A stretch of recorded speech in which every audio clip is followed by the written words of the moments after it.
اور پھر جو ہے اب جب میں سوچ رہی تھی کہ میں یہاں سے چلی جاتی ہوں، میں بہت پریشان تھی، کیوں جانا چاہتی تھی؟ اکیلے تو میں ہمیشہ رہتی ہوں شوہر کے ہوتے ہوئے، اس بات پہ مجھے دکھ نہیں ہے کہ وہ لوگ شفٹ ہو گئے، کوئی بات نہیں، جب اتنا عرصہ میں نے اکیلے گزارا تو یہ بھی گزار لیتی، لیکن دکھ مجھے اس بات پہ ہے کہ وہ مجھے مسلسل یہی کہہ رہے ہیں کہ میں سب لوگوں کو بتا چکا ہوں کہ میں تمہیں چھوڑ چکا ہوں، تو تم بھی کسی کو یہ نہ بتاؤ کہ میں اس کی بیوی ہوں۔ مطلب وہ مجھے جب میں ان سے یہ کہتی ہوں کہ اگر آپ نے سب کو یہی بتانا ہے کہ میری بیوی نہیں ہے، آپ میرے ساتھ رہتے تو ویسے بھی نہیں ہو، تو پھر سچی پہ آپ مجھے چھوڑ ہی دو، طلاق دے دو، تو کہتے کہ یہ تو میں کبھی بھی نہیں کروں گا، جس دن میں تمہیں طلاق دوں گا تم کسی اور سے شادی کر لو گے۔ پہلی بات تو یہ ہے کہ وہ میرا یہ فیصلہ کرنے والا کون ہوتا ہے کہ میں شادی کروں یا نہ کروں؟ اور جب آپ نے رکھنا نہیں ہے، اگر وہ اللہ سے ڈرتے تو سب سے پہلے تو میرے حقوق پورے کرتے، وہ اللہ سے نہیں ڈرتے، شاید اسی وجہ سے اللہ تعالیٰ اس کو بھی جو ہے نا صبر کر رہا ہے، لیکن اللہ تعالیٰ بھی جب کہتے ہیں نا کہ اپنی رسی جب کھینچ لیتا ہے نا تو پھر انسان سنبھل نہیں سکتا، یہ تو مجھے بھروسہ ہے، وہ ہوگا ایک دن، لیکن میری تو جوانی، میری زندگی تو ہو گئی نا خراب، اب بھی میرے پاس وقت ہے، اب بھی میں اپنی زندگی میں اس لیے نہیں جا رہی ہوں عدالت کہ میں نے کوئی شادی کرنی ہے یا میں کچھ یہ سوچ کر جا رہی ہوں، اس ٹائم میں کچھ بھی نہیں سوچ رہی ہوں، میں صرف یہ سوچ رہی ہوں کہ میں اس اذیت سے نکل جاؤں، میں اس جو تکلیف ہے نا، جس تکلیف میں ہوں، میں اس سے نکل جاؤں۔ آج سے 3 سال پہلے بھی جب ان لوگوں نے مجھ سے یہ سب کچھ چھین لیا تھا تو تب بھی میں نے فیصلہ کیا تھا کہ میں اب کھلا لوں گی اور میں نہیں رہوں گی، لیکن بچوں کی وجہ سے اس لیے رک گئی تھی کیونکہ راحیل نے کھانا پینا چھوڑ دیا تھا، مناحل تو چھوٹی تھی اور اب بھی اس کو ان چیزوں کی اتنی زیادہ وہ نہیں پرواہ کرتی، محسوس کرتی ہے، پریشان رہتی ہے، لیکن وہ بولتی نہیں ہے مجھ سے، لیکن راحیل بار بار کہتا مما نہیں، حالانکہ ہمارے ساتھ میرے شوہر رہتے بھی نہیں ہیں، پھر بھی وہ ڈرتا تھا اس بات سے، لیکن اب میرا بیٹا مجھے خود کہتا ہے کہ مما آپ اس ٹینشن سے آزاد ہو جائے، ہم اب پاپا سے کبھی نہیں ملنا چاہتے۔ جب اس دن میں بچے جب اسکول سے آئے میں رو رہی تھی، ہمیشہ بچے اسکول جاتے ہیں یا بچے اسکول سے آتے ہیں تو گیٹ پر میں بچوں سے ملتی ہوں، لیکن اس دن جب بچے آئے ہیں فرائیڈے والے دن تو میں نے دروازہ کھولا اور میں واپس اندر کی طرف آ رہی تھی کیونکہ میں بہت زیادہ رو رہی تھی، میں اپنے رونے کو کنٹرول نہیں کر سکتی تھی، تو راحیل نے مجھے آواز دیا کہ مما رکے، آپ رو رہی ہو؟ تو میں نے کہا کہ بس میں تو پھر کچھ کیا کرتی۔ وہ اندر آیا، اس نے دیکھا دادا جی، کہتے ہیں مما آپ دادا جی کے آنے کی وجہ سے رو رہی؟ میں نے کہا نہیں بیٹا یہ ہوا ہے، میں نے اس کو صاف صاف بات بتا دی، تو دونوں بچے بھی رونے لگ گئے ہیں، لیکن پھر راحیل نے اپنے پاپا کو میسج بھی کیا کہ پاپا آپ نے ایک دفعہ پھر ہمیں دھوکہ دے دیا اور اب ہم بھی آپ کو چھوڑ دیں گے۔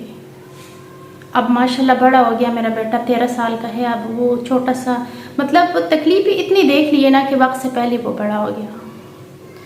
تو اب وہ بھی نہیں روکتا، بلکہ میں نے 1-2 دفعہ اسے کہا بھی راحیل 3 سال پہلے جب میں یہ فیصلہ کر رہی تھی اگر میں کر چکی ہوتی تو آج ہم اتنی تکلیف میں نہ ہوتے، تمہاری وجہ سے میں نہیں کر پائی تھی۔ تو کہتے ہیں مما اب نہیں رہنا ہمیں پاپا نے کون سا ہمارے ساتھ آ کے رہنا ہے، ہم اب نہ اس تکلیف سے بس نکل جائیں گے مما، ہم جس طرح آپ کہتی ہوں جس طرح ہم رہ لیں گے، اگر پاپا نے ہمیں ہرشہ بھی نہ دیا نا تو ہم رہ لیں گے، ہمیں نہیں ضرورت کسی چیز کی، لیکن آپ نہ رویا کرو۔ تو سارا دن پھر وہ روتا رہا، رات کو بھی روتا رہا، میں خاموش ہو کے وہ بار بار روتا رہا، بار بار آ کے مجھے جو ہے نا میرے پاس آتا تھا اور مما مجھے دیکھتے تو پھر رونے لگ جاتا تھا، تو میں اس کو کہتی تھی میں اب نہیں رو رہی، دیکھیں میں ٹھیک ہو گئی ہوں، ہم الگ ہو جائیں گے بس بات ختم، لیکن وہ بہت تکلیف میں ہے، میرے بچے بہت تکلیف میں ہیں مجھے دیکھ دیکھ کر، میں کوشش کرتی ہوں کہ میں بچوں کے سامنے نہ رو، لیکن مجھ سے نہیں برداشت ہوتا، میں تو انشاءاللہ تعالیٰ میرا ارادہ ہے، اور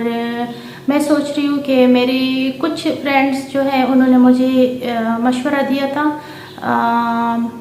اب مجھے نام نہیں یاد، ان کے نام ساتھ نہیں ہیں، تو وہ مجھے کہہ رہے تھے کہ کئی سرکاری ادارے ہوتے ہیں جہاں پہ جا کر ہیلپ مانگ سکتی ہوں، یا پھر تو وہ پلیز مجھے تفصیل سے بتائیں، کوئی نمبر دینا چاہتے ہیں تو پلیز وہ مجھے نمبر دے دیں، انسٹاگرام کا لنک میں دے رہی ہوں ڈسکرپشن میں. انسٹاگرام پہ مجھ سے اگر وہ رابطہ کرنا چاہتے ہیں تو پہلے مجھے پلیز کمنٹ میں بتائیں، کیونکہ میرے انسٹاگرام میں میسیجز وغیرہ آتے رہتے لیکن میں ایکسیپٹ نہیں کرتی. تو اگر مجھے پتہ ہوگا کہ آپ مجھ سے رابطہ کرنا چاہتے ہیں تو پھر میں ایکسیپٹ کر کے آپ کے ساتھ بات کر لوں گی. مجھے اس ٹائم سچ میں آپ لوگوں کی ہیلپ کی بہت زیادہ ضرورت ہے. اور آپ جس طرح مجھے بتا رہے تھے سر کہ آپ کبھی گھر کا مسئلہ تھا اور آپ چلے گئے تھے اور آپ نے کوئی کسی ادارے میں چلے گئے تھے، اور تو پلیز اس کے بارے میں مجھے تفصیل سے بتائیں اور مجھے کوئی نمبر دے دیں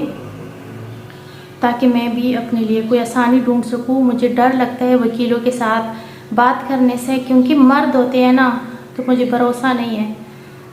نیت تو کسی کی بھی خراب ہو سکتی ہے. پتہ نہیں یہ جو شہر ہے یہ میرا شوہر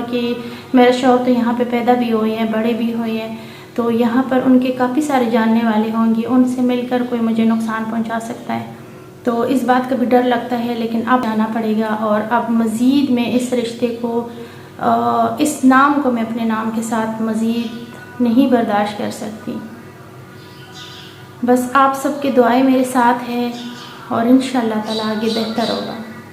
جب سے میں نے یہ فیصلہ کیا ہے نا کہ اب میں نے خلا لینا ہی لینا ہے ہر قیمت پر،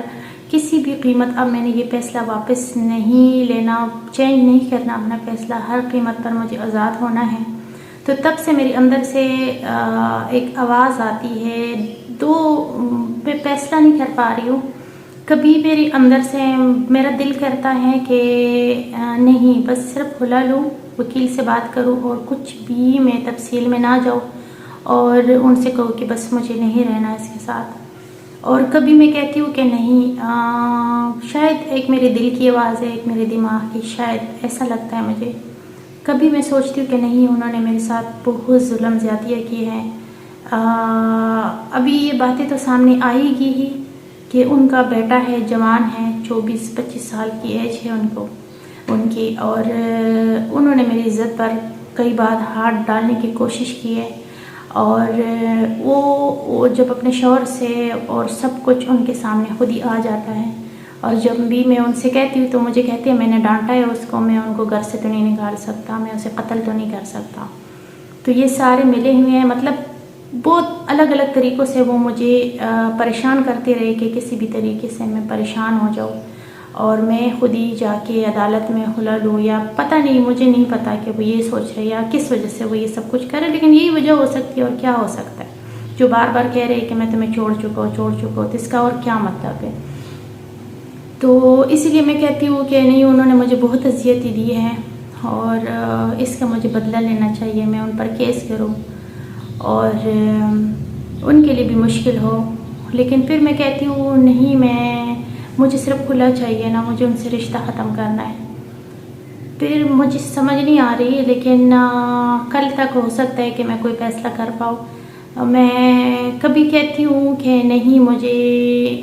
میں ان کے اوپر کیس کروں گی، یہ ساری باتیں سامنے لے کے آؤں گی ثبوت کے ساتھ، کیونکہ میں جانتی ہوں کہ کس چیز کے یا کسی بات کا آپ کے پاس ثبوت نہ ہونا تو کوئی نہیں مانتا. وہ چاہے عدالت ہو یا چاہے کوئی مطلب 2 بندوں میں آپ بیٹھ جاؤ، کوئی نہیں مانتا. تو ہر ایک چیز جو بھی میرے پاس ثبوت ہے تو ہر چیز کو ثبوت کے ساتھ لے کر آؤ اور بتاؤ کہ میرے ساتھ جس دن سے شادی ہوئی اس دن سے لے کر آج دن تک ان لوگوں نے میرے ساتھ کیا کیا ہے. اور کبھی سوچتی ہوں کہ نہیں، میں صرف کھلا لے لوں اور بات ختم کر دوں یہاں پر. لیکن یہ ایسے لوگ ہیں نا، اگر میں نے یہ سب کچھ خاموشی سے ختم کر بھی لیا، پھر یہ بھی میرے اندر سے ایک آواز آ جاتی ہے مجھے کہ اگر تم نے یہ سب کچھ خاموشی سے ختم کر بھی لیا اور الٹا انہوں نے آپ کے اوپر کچھ اور الزامات لگا لی تو اس وجہ سے میں کبھی یہ سوچتی ہوں کہ خاموشی سے سب کچھ ختم ہو جائے، خلا لے لوں، بات ختم کر دوں. کبھی سوچتی ہوں کہ نہیں، یہ سارے باتیں سامنے رکھوں کہ میں کس وجہ سے خلا لے رہی ہوں، کیونکہ اگر میں خاموشی سے لوں اور یہ اوپر سے میرے اوپر کوئی اور الزامات لگا لے تو پھر میں کیا کروں گی.